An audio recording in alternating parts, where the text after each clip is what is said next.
You are sitting in the red Georgia clay, your back against a rough wooden stockade wall that rises 15 feet into the air. It is August 1864. You are a Union soldier, a prisoner of war at Camp Sumter, better known as Andersonville. You have been here for 4 months. You are slowly starving to death. You look at your hands. They are skeletal. The skin is papery and gray, stretched tight over the bones. You can count every rib in your chest. You're wearing rags that used to be a uniform.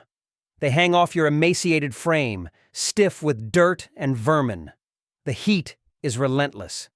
The sun beats down into the open pit of the prison camp, baking the 30,000 men crammed into a space meant for 10,000.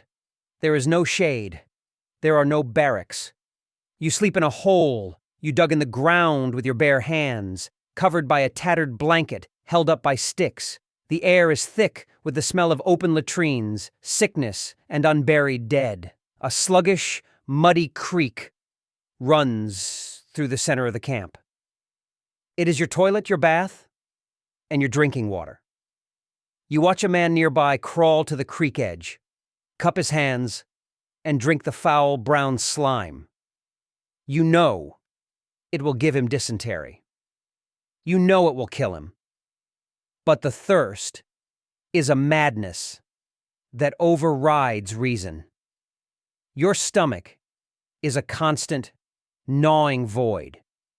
You get a minuscule ration of uncooked cornmeal and maybe a scrap of rancid bacon once a day. It is barely enough to keep a rat alive. You spend your days dreaming of food. You talk about food with the other living skeletons around you. You describe meals you had years ago in agonizing detail, the smell of fresh bread, the taste of butter. It is a torture you inflict on yourselves. But the worst torture isn't the hunger, it is the deadline.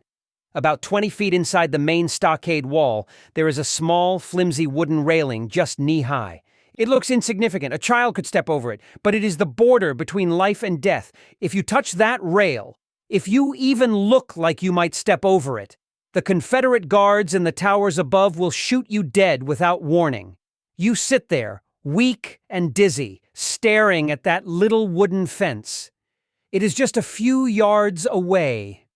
Beyond it, near the main wall, there is sometimes a scrap of clean grass. Sometimes a little bit of cleaner water seeps in before it hits the main creek. You watch it. The temptation is a physical ache. You think about just walking over it, just ending the misery. One step, a crack of a rifle, and it would all be over. No more hunger. No more heat. You watch a man, delirious with fever, stumble toward the line. He doesn't even know where he is. He trips, falling across the wooden rail. A guard in the tower yells, "Crack!" The man's body jerks once and lies still in the dirt. No one moves to help him. You can't. You just sit there, swatting away the flies, staring at the invisible wall that turns this open field into the most effective prison on earth. You look down at your pathetic ration of cornmeal in your dirty hand. You decide to live one more day. You eat the dust, and you wait.